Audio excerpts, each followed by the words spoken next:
கிறிஸ்துக்குள் அன்பான தேவ பிள்ளைகளே, மீண்டுமாய் உங்களை யாவரையும் வாழ்த்தி வரவேற்கிறேன். இந்த ஜைன் டிவியின் வழியாக இயேசு ஜீவிக்கிறார் என்கிறதான நிகழ்ச்சியில் கர்த்தருடைய நாமம் மகிமைப்படுகிறதா இருக்கிறது. கர்த்தரை தேடுகிறவர்களே, உங்கள் இருதயம் வாழும் என்று ஆண்டவர் சொல்லுகிறது. இந்த நேரத்தில் நினைவு கூர்ந்து நாம் கண்களை மூடி ஜெபம் செய்வோம். நேற்றும் இன்றும் என்றும் மாறாத எங்கள் நல்ல ஆண்டவரே, நானே வழியும் சத்தியும் ஜீவனமாக இருக்கிறேன் என்று வாக்கு கொடுத்தவர, மரித்தேன் ஆனாலும் சதா காலங்களில் நான் உயிரோடு இருக்கிறேன் என்று இன்றும் உயிரோடு இருக்கிறவர, எங்களோடு வாசம் பண்ணுகிறவர, இந்த நேரத்தில் உமது நாமம் ஆண்டவரே மகிமைப்படுவதாக. இயேசப்பா, அடிமை மரத்தினர் பேசும் ஆண்டவரே, உடைய வார்த்தை ஜீவனுள்ளதாக இருக்கிறது. உமது வார்த்தை சத்தியம், உமது வார்த்தை பேதையை ஞானியாக்குகிறதா இருக்கிறது. உமது வார்த்தை நித்தியம் ஆண்டவரே, நித்திய ஜீவனை ஆண்டவர் அடையும்படிக்கு நாங்கள் வாஞ்சையோடு உமது வார்த்தை தியானிக்க இருக்கிறோம். கர்த்தர் நல்லவர் என்பதை ருசித்து பாருங்கள். அவர் மேல் நம்பிக்கை இருக்கிற மனுஷன் பாக்கியவான். ஆண்டவரே, இந்த வார்த்தை கேட்கிற ஒவ்வொருவரும் பாக்கியவான்களாய் மாற்றும்படி ஜெபிக்கிறோம். இயேசு கிறிஸ்துவின் நாமத்தில் ஜெபிக்கிறோம் பிதாவே, ஆமீன். அல்லேலூயா. கிறிஸ்துவுக்குள் அன்பானவர்களே, மீண்டுமாய் உங்களை வாழ்த்து வரவேற்கிறேன். கர்த்தர் நல்லவர், அவர் கிருபை என்றும் உள்ளது. ஆமேன். இந்த நாளில் பழைய ஏற்பாடு 2 ராஜாக்கள் 5ஆம் அதிகாரத்தில் ஒரு அற்புதமான ஒரு சம்பவத்தை நாம் பார்க்க போகிறோம். 2 ராஜாக்கள் 5ஆம் அதிகாரம் 1 நான் வாசிக்கிறேன். சீரியா ராஜாவின் படைத்தலைவனாகிய நாகமான் என்பவன் தன் ஆண்டவனிடத்தில் பெரிய மனுஷனும் எண்ணிக்கை உள்ளவனுமாயிருந்தான். அவனை கொண்டு கர்த்தர் சீரியாவுக்கு ரட்சிப்பை கட்டளையிட்டார். மகா பராக்கிரமசாலியாக அவனோ குஷ்டரோகியாயிருந்தான். சீரியாவிலிருந்து தண்டுகள் புறப்பட்டு இஸ்ரவேல் தேசத்திற்கு ஒரு சிறு பெண்ணை சிறைபிடித்து கொண்டு வந்தார்கள். இஸ்ரவேல் தேசத்திலிருந்து ஒரு சிறு பெண்ணை சிறை கொண்டு வந்திருந்தார்கள். அவள் நாகமானின் மனைவிக்கு பணிவிடை செய்து கொண்டிருந்தாள். அவள் தன் நாச்சியாரை பார்த்து, என் ஆண்டவன் சமாரியாவில் இருக்கிற தீர்க்கதரிசனிடத்தில் போவாரானால் நலமாயிருக்கும், அவர் இவருடைய குஷ்டரோகத்தை நீக்கிவிடுவார் என்றார். ஒரு அற்புதமான ஒரு நிகழ்ச்சியை நாம் பார்க்கிறோம். ஒன்று வேதனைக்குரியதாக இருக்கிறது, இன்னொன்று நல்ல ஆலோசனையாக இருக்கிறது. நாகமான் சீரியாவிலே நல்ல ஒரு பெரிய ஒரு மனுஷனும் எண்ணிக்கையுள்ளவனுமாயிருந்தான். அவனை கொண்டு கர்த்தர் சீரியாவுக்கு ரட்சிப்பை கட்டளையிட்டார். நாகமானை கொண்டு ஜனங்களை ரட்சிக்கும்படியாக ஒரு அற்புதத்தை செய்ய வேண்டும் என்கிறதான சிந்தை தேவனுக்குள்ளாய் இருந்ததை நாம் பார்க்கிறோம். அப்போது சீரியா ராஜாவின் படைத்தலைவனாகிய நாகமான் என்பவன் தன் ஆண்டுடைய இடத்துல பெரிய மனுஷனாக இருந்தான். ஒரு தளபதி போன்று அவன் இருக்கிறதை பார்க்கிறோம். அவனை கொண்டு கர்த்தர் சீரியாவுக்கு ரட்சிப்பை கட்டளையிட்டார். அவன் மகா பராக்கிரமசாலி, அவனோ குஷ்டரோகியாக இருந்தான். இந்த குஷ்டரோகத்தை குறித்து நாம் அநேக இடங்களில் வேதத்தில் பார்க்க முடியும். குஷ்டரோகம் இருந்தால் தாய் தகப்பனார் மற்றும் மனைவி, பிள்ளைகள், உறவினர்கள் எல்லாம் ஒதுக்கப்பட்ட நிலையில் இருப்பார்கள். எதுவுமே கையில் வாங்க மாட்டாங்க, தள்ளி நிற்பாங்க. ஆசாரியர்கள் கிட்டத்தட்ட 3 மீட்டர் தள்ளி தான் நின்று பேசுவார்கள். இவனுக்கு குஷ்டரோகம் இருக்கிறது, இவனுக்கு குஷ்டரோகம் நீங்கிவிட்டது என்று ஆசாரியர்கள் சொன்னால்தான் அவர்கள் ஆலயத்திற்குள்ளே வர முடியும். இல்லாவிட்டால் பாளையத்திற்கு புறம்பே தீட்டு தீட்டு என்று அவர்கள் கருப்பு வஸ்திரத்தை போட்டுக்கொண்டு அவர்கள் வருவார்கள். தீட்டு தீட்டு என்று சொல்லி வருவார்கள். பிறகு அந்த காம்பவுண்ட் வெளியே ஏதாவது சாப்பாடு பாக்கெட் ஏதாவது போட்டாவோ இல்லை ஏதாவது வச்சுட்டு தூரமாக போயிடுவாங்க. ஸோ அப்படி தான் குஷ்டரோகியினுடைய நிலைகள் இருக்கிறது. குஷ்டரோகியினுடைய உறுப்புக்கள் அப்படியே அங்கங்கே செயலிழந்து போய்விடும். விரலெல்லாம் கட்டாயிடும், மூக்கு தண்டு முதலாவது அந்த நரம்பெல்லாம் கட் பண்ணோம், சொரணம் இருக்காது. மிகவும் பயங்கரமான ஒரு வியாதியாய் இருக்கிறது நாம் பார்க்கிறோம், அநேக இடங்களில் பார்க்கிறோம். அப்படிப்பட்ட மகா பராக்கிரமசாலியாக அவனே குஷ்டரோகியாக இருந்தான். அப்பொழுது இஸ்ரவேல் தேசத்திலிருந்து ஒரு சிறு பெண்ணை சிறைபிடித்து கொண்டு வந்தார்கள். அவள் நாகமானின் மனைவிக்கு பணிவிடை செய்து கொண்டிருந்தாள், ஒரு வேலைக்காரி. அவள் தன் நாச்சாரை பார்த்து, என் ஆண்டவன் சமரியாவில் இருக்கிற தீர்க்கதரிசனிடத்தில் போவாரானால் நலமாயிருக்கும். எவ்வளோ அற்புதமான ஒரு பாரம் பாருங்கள் அந்த பெண்ணுக்கு. அவள் அடிமைதான், என் எஜமானின் அடிமையை வைத்திருக்கிறார், நான் ஏன் அவர்களுக்கு நன்மை செய்ய வேண்டும் என்று அவள் சிந்திக்கவில்லை. ஆனாலும் தன் எஜமானனுக்கும் எஜமாட்டிக்கும் அவள் ஒரு ஆலோசனை சொல்லுகிற ஒரு பெண்ணாக இருக்கிறாள். ஏற்கனவே எலிசாவை குறித்து அவள் கேள்விப்பட்டிருக்கிறாள். அவர் ஒரு மிகப்பெரிய தீர்க்கதரிசி, அற்புத அடையாளங்களை செய்யக்கூடிய தீர்க்கதரிசி என்று சொல்லி இந்த சிறுப்பின் கேள்விப்பட்டதனால்தான் அடிமையாக வந்த அவள் சமாரியாவில் இருக்கிற தீர்க்கதரிசிக்கு போவாரானால் நலமாயிருக்கும், அவர் இவருடைய குஷ்டரோகத்தை நீக்கி விடுவார். என்ன அற்புதமான ஒரு குட் நியூஸ்! எவ்வளவு விசுவாசத்தோடு அவள் சொல்லுகிறாள். அந்த சிறு பெண்ணுக்கு எவ்வளவு ஞானம் இருக்கிறதை பாருங்கள். இஸ்ரேல் மக்கள் நிச்சயமாக ஞானமுள்ள பிள்ளைகளாகத்தான் இருக்கிறார்கள். ஆவிக்குரிய கண்கள் அவர்களுக்கு மறைக்கப்பட்டாலும், ஆனால் கடவுளிடத்தில் அவர்கள் விசுவாசம், அந்த வார்த்தைக்கு முக்கியத்துவம் கொடுக்கிறவர்களாக இருக்கிறதை கூட நாம் பார்க்கிறோம். அப்பொழுது அவன் போய் இஸ்ரவேல் தேசத்து பெண் இன்ன பிரகாரமாய் சொல்லுகிறாள் என்று தன் ஆண்டவனிடத்தில் அறிவித்தாள். அப்பொழுது சீரியாவின் ராஜா, நல்லது போகலாம், இஸ்ரவேலின் ராஜாவுக்கு நிருபம் தருகிறேன் என்றான். அப்படியே அவன் தன் கையிலே 10 தாலந்து வெள்ளியும் 6000 செக்கல் நிறை பொன்னையும் 10 மாற்று வஸ்திரத்தையும் எடுத்து கொண்டு போய், எவ்வளோ ஒரு அதிகமான ஒரு பணம், அப்படியே வேல்யூவெல்லாம் நாம் கர்த்தருக்கு சித்தம் பண்ண ஒரு நாளைக்கு நம்ம பார்க்கலாம். ஏன்னா தாலந்து சேக்கல், ஸோ இதெல்லாம் ஒரு சில சேக்கலை நான் இஸ்ரேல் தேசத்தில் போயிருக்கும் பொழுது சில பொருட்களெல்லாம் நான் வாங்கினேன். இஸ்ரேல் அந்த ஜோர்டான் மற்ற அநேக இடங்களில் நிறைய பொருட்கள், அப்போது சில சேக்கல்களை நான் பார்த்தேன். நான் ஒரு சேக்கல் 2 சேக்கல் தங்க காயின் மாதிரி இருக்குது, வச்சுருந்தேன் நான். அவங்கவுங்க வாங்கிட்டாங்க அந்த சேக்கல். ஸோ அதனுடைய வேல்யூ என்ன என்பதுக்கு இன்னொரு நாள் நாம் பார்க்கலாம். தாளந்து சேக்கல் என்கிறதான ஒரு காரியம் இவர் எடுத்துக்கொண்டு இஸ்ரவேல் ராஜாவிடத்தில் அந்த நிருபத்தை கொடுத்தான். அதிலே, இந்த நிருபத்தை உம்மிடத்தில் என் ஊழியக்காரனாகிய நாகமான் கொண்டு வருவான், நீர் அவன் குஷ்டரோகத்தை நீக்கிவிட அவனை உம்மிடத்தில் அனுப்பியிருக்கிறேன் என்று எழுதியிருந்தது. இஸ்ரேல் ராஜா அதை வாசிக்கும் பொழுது, இஸ்ரவேல் ராஜா அந்த நிருபத்தை வாசித்த பொழுது அவன் தன் வஸ்திரங்களை கிழித்து கொண்டு, ஒரு மனுஷனை அவன் குஷ்டரோகத்திலிருந்து நீக்கிவிட வேண்டும் என்று அவன் என்னிடத்தில் நிருபம் அனுப்பினதற்கு கொல்லவும் உயிர்ப்பிக்கும் நான் தேவனோ. ஓ, எவ்வளோ அற்புதமான ஒரு வார்த்தை பார்த்தீங்களா? உண்மைதான். கொல்லவும் அழிக்கவும் என் ஆண்டவராகிய இயேசு கிறிஸ்துக்கு தான் அதிகாரம் உண்டு. அவன் சொல்லுகிறான், நான் தேவனோ, என்னிடத்தில் இந்த குஷ்டரோகத்தை. காரணம் நான் சொன்னான், குஷ்டரோகம் சொன்னால் பயங்கரமான தீட்டு, குஷ்டரோகி என்று சொன்னால் அருவருப்பு, தீண்டத்தகாதவர்கள். இந்த கடிதத்தை என்னிடத்தில் அனுப்புகிறானே என்கிறதான ஒரு அதிர்ச்சியில் தன் வஸ்திரத்தை கிழிக்கிறான், இவன் தேவதூஷணம் செய்கிறான் என்று சொல்லி கூட இயேசு கிறிஸ்து பேசும் பொழுது பிரதான ஆசாரியர்கள், வேத பாரகர், பரிசேயர்கள் தங்கள் வஸ்திரங்களை கிழித்ததை பார்க்கிறோம். எதற்கு என்று சொன்னால் துக்கத்திற்கு அடையாளம், கோபத்திற்கு அடையாளம், மூர்க்கத்திற்கு அடையாளம்.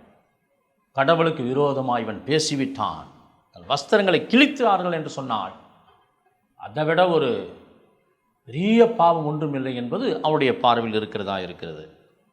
அதுதான் இஸ்ரவேல் ராஜா இந்த இடத்தை தன் வஸ்திரங்களை கிழித்து, கொல்லவும் உயிர்ப்பிக்கவும் நான் தேவனோ, இவன் என்னை விரோதிக்க சமயம் தேடுகிறான் என்பதை சிந்தித்து பாருங்கள் என்றான். இவன் நினைச்சிட்டான்னா இவன் யுத்தத்திற்கு இவன் விரோதமாக செயல்படுகிறான், சிந்தித்து பாருங்கள் என்று சொல்லி அங்கே அரண்மனையில் அவன் சொல்லுவது பார்க்கிறோம். இஸ்ரவேல் ராஜா தன் வஸ்திரங்களை கிழித்து கொண்ட செய்தியை தேவனுடைய மனுஷனாகிய எலிசா கேட்ட பொழுது, எலிசா யார்? தேவனுடைய மனுஷன், தேவனுடைய ஊழியக்காரன் என்பதை நாம் பார்க்கிறோம். அவன் நீர் உம்முடைய வஸ்திரங்களே கிழித்து கொள்வானேன்.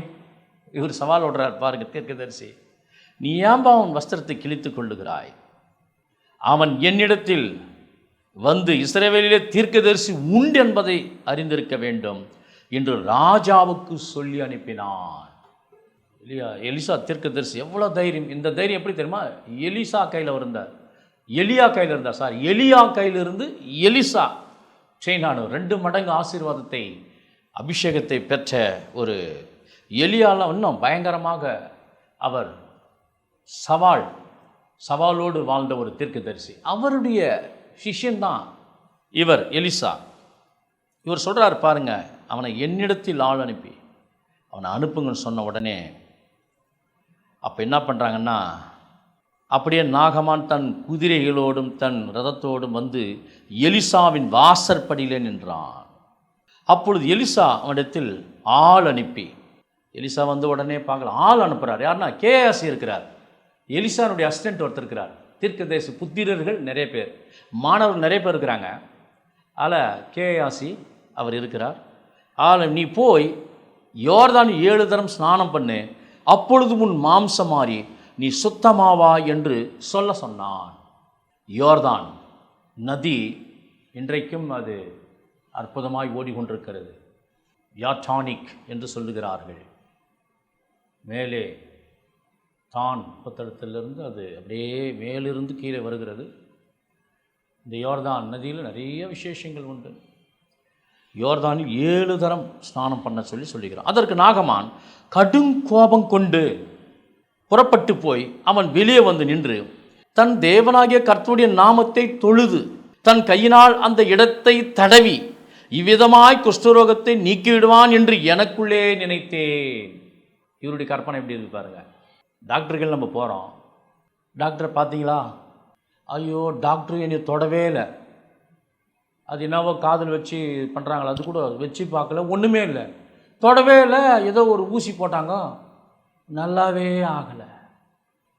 அப்புறம் இன்னொருத்தர் சொல்லுவாங்க, அந்த டாக்டர் கையில் போ, நல்லா பார்க்குறாரு. நீ சொன்ன மாதிரி அங்கே போனேன், அவர் என்னை வந்து கண்ணை பார்த்தாரு, நாக்கை நீட்ட சொன்னார், அந்த டிகிரி ஏதோ வச்சு பார்த்தாரு, எல்லாம் தொட்டு பார்த்து உக்கார் எழு வயிறெல்லாம் அமுத்தி பார்த்தாரு, நல்லா பார்த்தாரு, இப்போ நல்லா இருக்குது எனக்கு. அதை போன்று இங்கே அவர் சொல்லுகிறார் நாகமான் கடும் கோபம் கொண்டு புறப்பட்டு போய் அவன் வெளியே வந்து நின்று தன் தேவனாகிய கர்த்தருடைய நாமத்தை தொழுது தன் கையினால் அந்த இடத்தை தடவி இவ்விதமாய் குஷ்டரோகத்தை நீக்கிவிடுவான் என்று எனக்குள்ள நினைத்தேன்.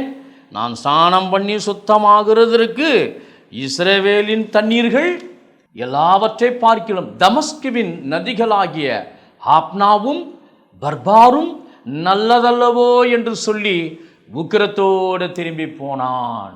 உக்கிரத்தோடு மிகுந்த கோபத்தோடு அவன் திரும்பி போனான் என்று பார்க்கிறோம். யோர்தானில் 7 முறை முழுங்கு, ஏன்னா பக்கம் தான், ரொம்ப கூட தூரம் இருக்காது. தமஸ்குக்கு போராடுறாரு, பக்கத்துலேயே இருக்குது தமஸ்கு, அவ்வளோ தூரம் போகணுமா? எங்கே இல்லையா? ஆப்னா நல்ல தண்ணி இருக்குதே, பர்பாரும் நல்லதல்லோ என்று சொல்லி அவன் சொல்கிறான். வார்த்தைக்கு கீழ்ப்படிய வேண்டும். வார்த்தையானவர் அவர் வல்லமுள்ளவர், அவருடைய வசனத்தை அனுப்பி சுகப்படுத்துகிறவர் தான் நம் ஆண்டவராகிய கர்த்தர். அல்லேலூயா. அவர் வசனத்தை அனுப்புகிறார். தேவ மனுஷன் கர்த்தருடைய வார்த்தையை கொண்டு அவர் சொல்லுகிறார், நீ யோர்தானிலே 7 தடவை முழுகு, ஸ்நானம் பண்ண முக்கி எழு என்று சொல்லுகிறார். மிக்வா என்று எபிரேயத்தில் சொல்லப்படுகிறது. மிக்வா முழுக்கி எழுது, சுத்தமாவாய், சுத்தப்படுத்துதல். அவன் ஊழியக்காரன் சமீபத்தில் வந்து அவனை நோக்கி, தகப்பனே, அந்த தீர்க்கதரிசி ஒரு பெரிய காரியத்தை செய்ய உமக்கு சொல்லியிருந்தால் அதை நீர் செய்வீர் அல்லவா? அந்த தீர்க்கதரிசி பெரிய காரியத்தை சொல்லியிருந்தா செஞ்சிருப்பே இல்லையா? ஜஸ்ட் ஒரு 7 முறை தண்ணீர் முக்கிய எழுறதுக்கு இவ்வளோ கஷ்டப்படுறிய என்று சொல்லி பக்குவமாக அவனுடைய வேலைக்காரன் சொல்லுகிறான், ஸ்நானம் பண்ணும், அப்பொழுது சுத்தமாவீர் என்று அவர் மோடி சொல்லும் பொழுது அது செய்ய வேண்டியது எத்தனை அதிகம் என்று சொன்னார்கள் எல்லாம் வேலைக்காரங்களாம். அப்பொழுது அவன் இறங்கி தேவனுடைய மனுஷன் வார்த்தையின்படியே, அல்லேலூயா, தான் ரொம்ப முக்கியமான விஷயம். தேவனுடைய மனுஷன் வார்த்தையின்படியே, ஊழியக்காரனுடைய வார்த்தையின்படியே, சபை போதகர் சொல்லுகின்ற அந்த வார்த்தையின்படியே செய்யும் பொழுது, கீழ்ப்படியும் பொழுது நம்முடைய வாழ்க்கையில அற்புதங்களையும் அதிசயங்களையும் நீங்கள் காண முடியும். ஹல்லேலூயா. முறுமுறுப்பு இல்லாமல், கோபம் இல்லாமல் நாம் தாமதம் செய்யும் பொழுது ஆசீர்வாதங்களை நாம் இழந்து விடுகிறோம் என்பதை இந்த நேரத்தை நான் உங்களுக்கு சொல்லுகிறேன் பிரியமானவர்களே. அப்பொழுது அவன் இறங்கி தேவனுடைய மனுஷன் வார்த்தையின்படியே யோர்தான் 7 தரம் முழுகின பொழுது அவன் மாம்சம் ஒரு சிறு பிள்ளையின் மாம்சத்தை போல மாறி அவன் சுத்தமானான். ஹல்லேலூயா, க்ளோரி டு காட். எவ்வளவு அற்புதமான ஒரு காரியம்! எத்தனை மருத்துவமனை, எத்தனை டெஸ்ட், ரெஃப்ரெஷ், அந்த குஷ்டரோகம் நீங்க வேண்டுமானால், அந்த ஸ்கின் நீங்க வேண்டுமானால் சாதாரண காரியம் கிடையாது. தேவன் ஒருவரால் தான் மாற்ற முடியும். நம்முடைய வாழ்க்கையை திருப்பி புதிய வாழ்க்கையை மாற்றுகிறவர் தான் நம்முடைய கர்த்தராகிய இயேசு கிறிஸ்து. அவர் ஜீவனுள்ள தேவன் என்பதை இந்த நேரத்தில் சொல்லிக் கொள்ளுகிறேன். அப்பொழுது அவன் தன் கூட்டத்தாரெல்லாம் தேவனுடைய மனுஷனிடத்திற்கு திரும்பி வந்து அவனுக்கு முன்பாக நின்று, இதோ இஸ்ரவேலில் இருக்கிற தேவனை தவிர பூமி எங்கும் வேற தேவன் இல்லை என்பதை அறிந்தேன். ஆஹா, என்ன அற்புதமான ஒரு வார்த்தை! இந்த வார்த்தை நாம் ஒவ்வொருத்தரும் சொல்ல வேண்டும். ஹல்லேலூயா. அவன் சொல்லுகிறான், இஸ்ரவேலில் இருக்கிற தேவனை தவிர பூமி எங்கும் வேற தேவன் இல்லை என்பதை அறிந்திருக்கிறேன். இப்போதும் அது அடியேன் கையில் ஒரு காணிக்கை வாங்கி கொள்ள வேண்டும். ஹல்லேலூயா. சரியாக தான் பண்ணுறான்.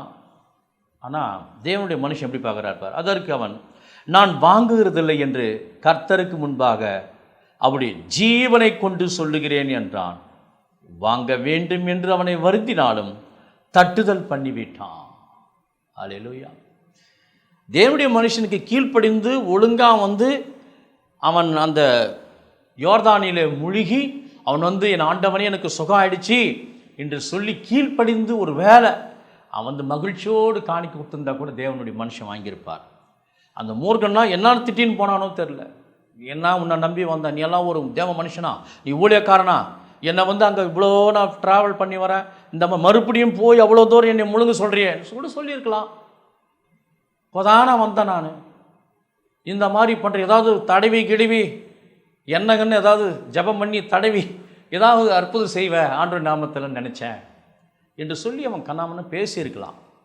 எழுதப்படவில்லை. ஆனால் மூர்க்கம் நிறைந்தவனாய் அவன் முறுமுறுத்ததை பார்க்கிறோம். அவன் காணிக்கை வாங்கவில்லை.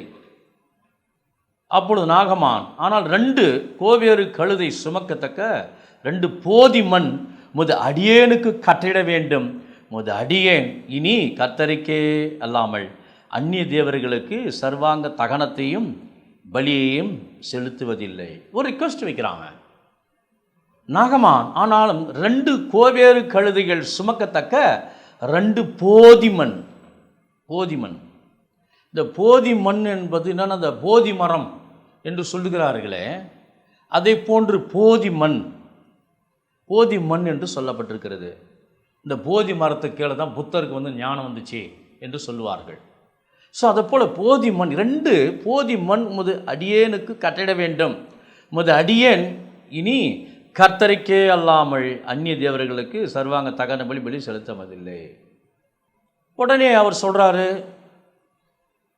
ஒரு காரியத்தை கர்த்தர் அடியேனுக்கு மன்னிப்பாராக.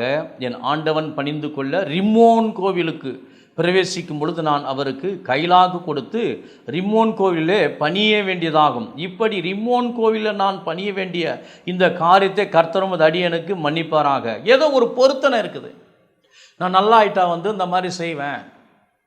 எனக்கு அவர் அந்த ரிம்மோன் கோயிலுக்கு ஒரு பொருத்தனை இருக்குது, அது செய்ய வேண்டியிருக்குது. கர்த்தர் என்னை மன்னிப்பாராகன்னு தீர்க்கதரிசி கையில் எலிசா கையில் அவர் ரிக்வெஸ்ட் பண்ணி கேட்குறாரு. அதற்கு அவன் சமாதானத்தோடு போ என்றான். இவன் புறப்பட்டு கொஞ்ச தூரம் போன பொழுது, அல்லேலூயா, இதுவரையில் உங்களுக்கு ஒரு தனி பகுதி. இப்போ இனிமேல் தான் ஒரு வாழ்க்கையில் நாம் கூடாத தவறுகள், பொய் பேசுவது, தேவனுக்கு விரோதமான காரியங்கள், தேவ மனுஷனுக்கு துரோகம் செய்வது, இப்படிப்பட்ட காரியம் செய்யக்கூடாது என்பதற்காக இன்னொரு விஷயத்தை நம்ம பார்க்க போகிறோம். ஒரு வேலைக்காரி பெண்ணு ஒரு குட் நியூஸ் சொன்னான், என் எஜமானுக்கு இங்கே போனால் சம்மாரி நல்லா ஆகிடுன்னு சொல்லிட்டு. இன்னொரு வேலைக்காரன் இருக்கிறான், எலிசானுடைய வேலைக்காரன். அவன் இவ்வளோ தேவ மனுஷன் கையில் அற்புதம் அடையாளம் எல்லாமே பார்த்து அவரோடு கடவுளுடைய மனுஷனோடு இருந்தவன், அவனுக்குள்ளாய் என்னென்ன ஆவி, அவனுக்குள்ளாய் மனுஷிக சிந்தனை எப்படி செயல்படுகிறது என்பதை தான் இன்றைக்கு ஆணித்தரமாக, இதை தான் முக்கியமான செய்தியாக நான் உங்களுக்கு பகிர்ந்து கொள்ள விருப்பப்படுகிறேன், சொல்ல வாஞ்சிக்கிறேன். தேவனுடைய மனுஷனாக 2 ராஜாக்கள் 5ஆம் அதிகாரம் 20ஆம் வசனத்தை நான் வாசிக்கிறேன். தேவனுடைய மனுஷனாகிய எலிசாவின் வேலைக்காரன் கேயாசி. கேயாசி என்பவன் அந்த சீரியனாகிய நாகமான் கொண்டு வந்ததை என் ஆண்டவன் அவன் கையிலே வாங்காமல் அவனை விட்டுவிட்டார். நான் அவன் பிறகே ஓடி அவன் கையிலே ஏதாயிலும் வாங்குவேன் என்று சொல்லி என்று கர்த்தருடைய ஜீவன் மேல் ஆணையிட்டான். தேவனுடைய மனுஷன் வேணான்னு சொல்லிட்டார். ஆனால் இவனுக்குள்ளாக ஒரு இச்சை, ஐயோ அவ்வளவு பொன் வெள்ளி வஸ்திரங்கள் இவையெல்லாம் இருக்கிறத, கர்த்தருடைய ஜீவன் மேல் ஆணையிட்டு சொல்கிறார். எப்படி பார்த்தீங்களா, பாவம் பண்ணுறாரு, பாவம் மீறுகிறாரு, கர்த்தர் மேலேயா. நிறைய பேர் அப்படி தான், ஆண்டவரே கர்த்தாவே என்ன மன்னியும், இந்த பாவத்தை மட்டும் என்ன மன்னியும் சொல்லிட்டு ஜபம் பண்ணிட்டு பாவம் பண்ணுகிற கூட்டம் உண்டு. பாவம் செஞ்சுக்கினே கோயிலுக்கு வர்ற கூட்டமும் உண்டு. ஆண்டவர் மன்னிச்சிடுவார், கிருபையின் காலம், பாவிகளுக்காக இயேசு வந்தார், எல்லாம் ஆண்டு அனுபவிக்கிறதுக்காக கடவுள் படைச்சாரு, இப்படி என்று இவர்கள் தனி பிரசங்கமே செய்யக்கூடிய கூட்டங்கள் உண்டு. ஆனால் இங்கே கேயாசி பாருங்க, நாகமான பின்தொடர்ந்தான்.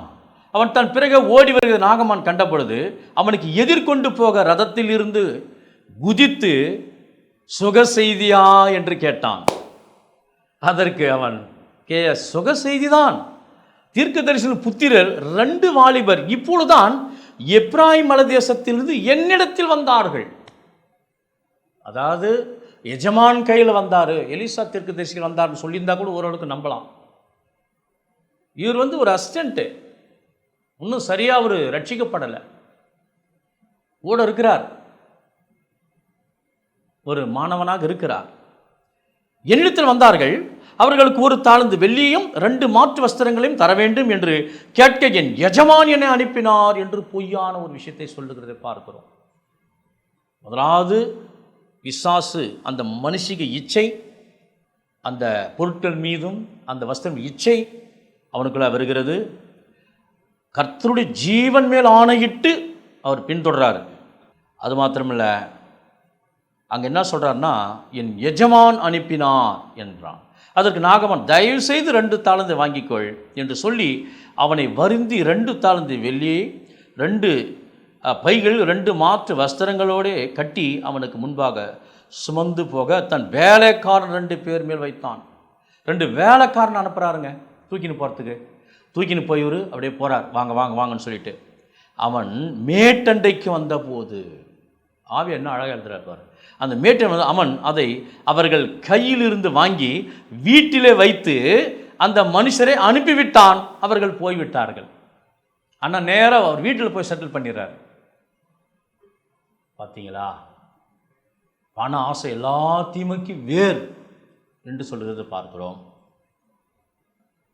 இவருடைய பொருளை இச்சையாதிருப்பாயாக, அதையும் பார்க்கிறோம். பின்பு அவன் உள்ளே போய் தன் எஜமானனுக்கு முன்பாக நின்றான். எலிசாக்கு முன்பாக நிற்கிறார் கேயாசி. கேயாசியே, எங்கே இருந்து வந்தாய் என்று எலிசா அவனை கேட்டபோதுக்கு அவன் முதல், அடியேன் எங்கும் போகவில்லை. ஐயோ ஐயோ, அப்பயா சொல்லியிருக்கலாம்ல, ரொம்ப கஷ்டம், மன்னிச்சிடு, வாங்கிட்டேன்னு சொல்லியிருக்கலாம். எங்கே நான் போலையே, எங்கே தான் இருக்கிறேன். அப்பொழுது அவன் இவனை பார்த்து, அந்த மனுஷன் உனக்கு எதிர்கொண்டு வந்தான், ரதத்திலிருந்து இறங்கி திரும்புகிற பொழுது என் மனம் உன்னோட கூட சொல்லவில்லையா, செல்லவில்லையா? இல்லையா? அங்கே ஓடும் பொழுது எலிசானுடைய அந்த மனம், என்னுடைய மனம் உன்னோடு செல்லவில்லையா? அப்போ சொல்கிறான், என்னன்னா திங்க் பண்ணியிருக்கிறான்ட்டு தீர்க்கதரிசி வெளிப்படுத்துகிறார் பாருங்க. பணத்தை வாங்குகிறதற்கும் வஸ்திரங்களையும் ஒலிவ தோப்புகளையும் திராட்சை தோட்டங்களையும் ஆடு மாடுகளையும் வேலைக்காரியர் வாங்குறதுக்கு இது காலமா? ஆபா ஆவியானவர் எப்படி வெளிப்படுத்துகிறார் பார். இருதயத்தின் உள்ளித்திரியங்களை ஆராய்ந்து அறிகிறவர். தேவனுடைய பார்வைக்கு மறைவானது ஒன்றுமில்லை. கர்த்தர் அவர் பார்க்கிறார் உள்ளத்தை. அநேக இடங்களிலே இயேசு கிறிஸ்து அவர்கள் உள்ளத்தை அறிந்து அவர் பதில் கொடுக்கிறதை பார்க்கிறோம். அவர்கள் மனதை அறிந்து, அவருடைய பொறாமை அறிந்து அநேக இடங்களில் அவர் பேசும் பொழுதுதான் நிறைய இடங்களில் சொல்ல முடியும். இங்க பாருங்க, இது காலமா? ஆகையால் நாகமானின் குஷ்டரோகம் உன்னை உன் சந்ததியும் என்றென்றைக்கும் பிடித்திருக்கும் என்றான். உடனே அவன் உறைந்த மலை நிறமான குஷ்டரோகியாகி அவன் சமூகத்தை விட்டு புறப்பட்டு போனான். அவனுடைய சமூகத்தை விட்டு, தேவனுடைய சமூகத்தை விட்டு புறப்பட்டு போனான். இன்றைக்கு அன்பானவர்களே, அநேக மக்கள் கடவுளோடு வருகிறார்கள், ஆலயத்திற்கு வருகிறார்கள், ஜெபம் செய்கிறார்கள், ஊழியம் செய்கிறார்கள்.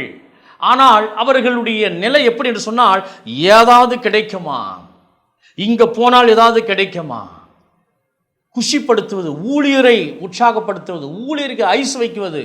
ஐயா நீங்க தான் சூப்பர் ஐயா, நீங்க தான் தலைவர் ஐயா, நீங்க தான் எல்லாம், நீங்க என்ன சொல்றீங்கன்னா கேட்கிறேன் ஐயா என்று சொல்லி ஒரு எதிர்பார்ப்போடு தான் இன்றைக்கு ஊழியர்களும் தீர்க்கதரிசிகளையும் சுவிசேஷர்களும் அநேகர் இருக்கிறதை நாம் பார்க்கிறோம். ஆனால் இங்கே தேவனுடைய மனுஷன் சரியாய் அதை புரிந்து கொண்டு அவர் எவ்வளவு திட்டம் வைத்திருப்பார். எனக்கு அடுத்தது நீ தான் ஊழியம் செய்யணும்னு சொல்லிட்டு எவ்வளோ வைராகியமாக இருக்கிற எலிசா தீர்க்கதரிசியின் இடத்துல ஒரு இருக்க வேண்டும் என்று சொன்னால், அவன் அபிஷேகம் பெறவில்லை, அவன் கடவுளுக்கு பயப்படாமல் துணிகரமான இந்த பாவத்தை செய்தபடினால் நாகமானின் குஷ்டரோகம் இவன் மேல் வந்ததினால் அவன் தேவனுடைய சமூகத்தை விட்டு பின்மாற்றமாய் போய்விட்டான். முடிஞ்சு போச்சு. இவ்வளோ அற்புதத்தையும் இவ்வளவு அதிசயத்தையும் கண்ணால் கண்ட இவனே துணிகரமான பாவத்தில் விழுந்தான் என்று சொன்னால் எவ்வளவு வேதனையான ஒரு காரியம். அன்பானவர்களே, நாம் ஏதோ கடமைக்காக கடவுளை தேடுவதில்லை. தேவன் நம்மை கொண்டு என்ன திட்டம் வைத்திருக்கிறார், எதற்காக நாம் அழைக்கப்பட்டிருக்கிறோம், அவர் கொடுத்த கிருபைகள், வரங்கள், தாளந்துகள், இவைகளை கடவுளுக்காக பயன்படுத்த வேண்டும் என்பதிலே நாம் ஜாக்கிரதை உள்ளவராக இருக்க வேண்டும். ஏதோ மாயமானம் பண்ணிக்கொண்டு யாரும் பார்க்கவில்லை என்று நினைக்காதீர்கள். தேவன் பார்த்து கொண்டுதான் இருக்கிறார். அவருடைய பார்வைக்கு மறைவானது ஒன்றும் இல்லை, மறைப்பொருளும் இல்லை, வெளியே வராத ரகசியம் கிடையாது. எல்லாவற்றையும் அறிகிறவர் கர்த்தர். நாம் ஒப்பு கொடுப்போம். ஆண்டவரே, இப்படிப்பட்ட துணிகரமான பாவம் எங்களுடைய வாழ்க்கையில் வரக்கூடாது. கேசி போல நாங்கள் இருக்கக்கூடாது ஆண்டவர். அந்த சிறு பெண்ணை போல நாங்கள் நன்மை செய்கிறவர்களாக, நல்ல விஷயங்கள் அநேகருக்கு சொல்லும்படியாக, இயேசு ஜீவிக்கிறார், இயேசு ரட்சிக்கிறார், இயேசு சுகமளிக்கிறார், பிரதர் சிஸ்டர் வாருங்கள் நாம் ஆராதனை செய்யலாம், கடவுள் அற்புதம் செய்வார் என்று அவருடைய ரட்சிப்பை நாளுக்கு நாள் சுவிசேஷமாய் அறிவிக்க சமயம் வாய்க்காவிட்டாலும் அவரை நாம் நன்றியோடு துதித்து சாட்சியுள்ளாக இருக்கும் பொழுது நிச்சயமாக நித்திய ஜீவனை நாம் பெற்றுக்கொள்ள முடியும். கண்களை மூடி ஜெபம் செய்வோம். கர்த்தர் தாமே இந்த வார்த்தையில் ஆசீர்வதிப்பாராக. ஹல்லேலூயா. சோத்திரம் சோத்திரம் ஆண்டவரே. இயேசப்பா, இந்த நல்ல வேலைக்கு நன்றி. இம்மட்டும் பொறுமையோடு இந்த வார்த்தையை கேட்டுக்கொண்ட ஆண்டவரை பார்த்து கொண்டிருந்த ஒவ்வொரு தேவ பிள்ளைகளும் ஆசீர்வதியும் ஆண்டவரே. இப்படி வாழ்க்கையில் ஆண்டவரே அப்பா, சிறு பெண் எவ்வளோ அற்புதமான ஒரு விஷயத்தை அவர் சொல்லி இந்த நாகமானுக்கு ஒரு அற்புதத்தை கட்டளையிட்டீர். சீரியா தேசம் முழுவதும் ரட்சிப்படையும்படியாக அநேகருக்கு அவன் சாட்சி சொல்லியிருப்பான். ஆனால் கேயாசியோ பின்மாற்றமாய் போய் தேவனுடைய சமூகத்தை விட்டு போய்விட்டான். அப்பா, இன்றைக்கு திருச்சபை மக்கள் ஆண்டவரை பின்மாற்றமாய் போகாதபடிக்கு ஆண்டவர் உண்மையில் நிலைத்திருக்கும்படியாக நாங்கள் ஜெபிக்கிறோம். ஆண்டவரை, ஏதோ ஆலயத்திற்கு வந்தோம் ஆண்டவர், போக்குவரவு இல்லாதபடிக்கு ஆண்டவர் ஆலயத்தில் நிலைத்திருந்து சாட்சியுள்ளவர்களாய், உண்மையுள்ளவர்களாய், நீதிமான்களாய், மனவாட்டிகளாய் திருச்சபையில் நிலைத்திருக்க ஜெபிக்கிறோம். நன்றி சுவாமி. இந்த வார்த்தை எங்களுக்கு கொடுத்தீர்கள், சோத்திரம். தொடர்ந்து ஆண்டவரே, இந்த வார்த்தைகள் அநேகருக்கு ஆசீர்வாதமாய் ஒரு எச்சரிப்பை ஆண்டவரே நீர் கொடுத்தமைக்கா நன்றியோடு துதிக்கிறோம். நன்றி. உமக்கு உண்மையாய் நாங்கள் இருந்து நித்தியத்தை ஆண்டவரே பெற்றுக்கொள்ளத்தக்கதாய் விசுவாசத்தில் நிலைத்திருக்க கிருபை தாரும். உமக்கே துதிகன மகிமை செலுத்துகிறோம். இயேசு கிறிஸ்துவின் நாமத்தில் ஜெபிக்கிறோம் எங்கள் ஜீவன் நல்ல பிதாவே, ஆமேன். கர்த்தர் தாமே உங்களை ஆசீர்வதிப்பாராக. God bless you.